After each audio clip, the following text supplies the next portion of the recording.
ನಮಸ್ಕಾರ ರೀ, ನಾಕ್ಷಡಿ ಫಾರ್ಮಿಗೆ ಎಲ್ಲರಿಗೂ ಸ್ವಾಗತ. ಇವತ್ತು ನಮ್ಮದು ಪೇರು ಪಡೆದಾಗ ಕೆಲಸ ಮಾಡತ್ತಿದ್ವಿ.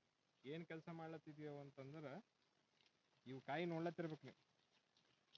ಈ ಥರ ಕಾಯಿ ಏನು ಬರ್ಲತ್ತಲ್ರಿ, ಇದ್ರಾಗ ನಾವು ಚೂಸ್ ಮಾಡ್ತೇವೆ ಯಾವ ಕಾಯಿ ಕರೆಕ್ಟ್ ಶೇಪ್ನಾಗ ಬರ್ತದೆ ಯಾವುದಿಲ್ಲ ಅಂತೇಳಿ. ಈಗ ಇದ್ರಾಗ ಯಾವ ಶೇಪ್ ಔಟದ ಕಾಯಿ ಇದು ನೋಡ್ರಿ, ಇದು ಹೋಗ್ಯದ ಕಾಯಿ ಅಂಥವು ಕಾಯಿ ತೆಗಿತೇವೆ. ತೆಗೆದ ಕೇಸಿಂದ್ರೆ ಒಂದು ಚಲೋ ಬರೋ ಕಾಯಿ ಅಷ್ಟೇ ಇಟ್ಕೋತೇವೆ. ಇನ್ನೊಂದು ಸೆಕೆಂಡ್ ರೀಸನ್ ಏನಂದ್ರೆ, ಗಿಡಕ್ಕೆ ಲೋಡ್ ಬೀಳ್ತದೆ. ಗಿಡಕ್ಕೆ ಲೋಡ್ ಬೀಳ್ಬಾರ್ದು, ಅದು ಸ್ಟ್ರೆಸ್ನಾಗ ಹೋಗ್ಬಾರ್ದು. ಬರೋದು ಕಾಯಿ ಏನು ಲಿಮಿಟೆಡ್ ಕಾಯಿಯೋ ಕರೆಕ್ಟ್ ಶೇಪ್ನಾಗ ಕರೆಕ್ಟ್ ಸೈಜ್ನಾಗ ಬರಬೇಕು. ಆಮೇಲೆ ಇದು ಏನಂದ್ರೆ ಸೀಸನ್ ಎಂಡಿಗೆ ಬರ್ತದೆ, ಸೀಸನ್ನೇ ಬರಲ್ಲ. ಸೊ ಸೀಸನ್ ಎಂಡಿಗೆ ಯಾರು ಬಲ್ ಭೀ ಕಾಯಿ ಇರಲ್ಲ. ನಮ್ಮ ತೋಟದಾಗ ಏನಂದ್ರೆ ಕಂಟಿನ್ಯೂಸ್ ಕಾಯಿ ಇರ್ತವೆ. ಇಲ್ಲಿ ಬರ್ರಿ ನೀವು ಬೇಕಾದ್ರೆ ಇಲ್ಲಿ ಕಾಯಿಗಳು ನೋಡ್ರಿ. ನೀವು ಇದೇ ಒಂದೇ ಗಿಡಕ್ಕೆ ಎಣಸ್ಕೋತ ಕೂತ್ರಿ ಅಂತಂದ್ರೆ ಒಂದು 100 ಕಾಯಿಕಿನ ಮೇಲೆ.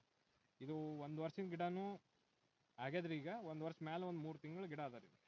ಇಲ್ಲಿ ನೋಡ್ರಿ ನೀವು ಬೇಕಾದ್ರೆ ಇದಕ್ಕೆ ಹೊಸ ಕಾಯಿ ಬರ್ತಾವ್ರಿ. ಹಾಗೆ ಇದಕ್ಕೆ ಏನದಲ್ರಿ, ಕಟಿಂಗ್ನು ಮಾಡ್ತೀನಿ. ಬರೋ ವೀಡಿಯೋನೇ ನಿಮ್ಗೆ ಕಂಪ್ಲೀಟ್ಲಿ ಇದ್ರ ಬಗ್ಗೆ ಗೋತ್ರು ಕೊಡ್ತೀನಿ. ಯಾವ ವೆರೈಟಿ, ಯಾವ ಥರ ಮೇಂಟೈನ್ ಮಾಡಬೇಕು, ಯಾವ ಥರ ಪ್ರೂನಿಂಗ್ ಮಾಡಬೇಕು, ಖಾತಾ ಏನು ಹಾಕಬೇಕು, ಏನಿಲ್ಲ. ಸೆಕೆಂಡ್ ಪಾರ್ಟ್ನಾಗ ಮತ್ತೆ ಎಕ್ಸ್ಪ್ಲೇನ್ ಮಾಡ್ತೀನಿ ರೀ ಜಾಸ್ತಿ. ಫಾಲೋ, ಲೈಕ್, ಶೇರ್ ಮಾಡಿರಿ. Thank you.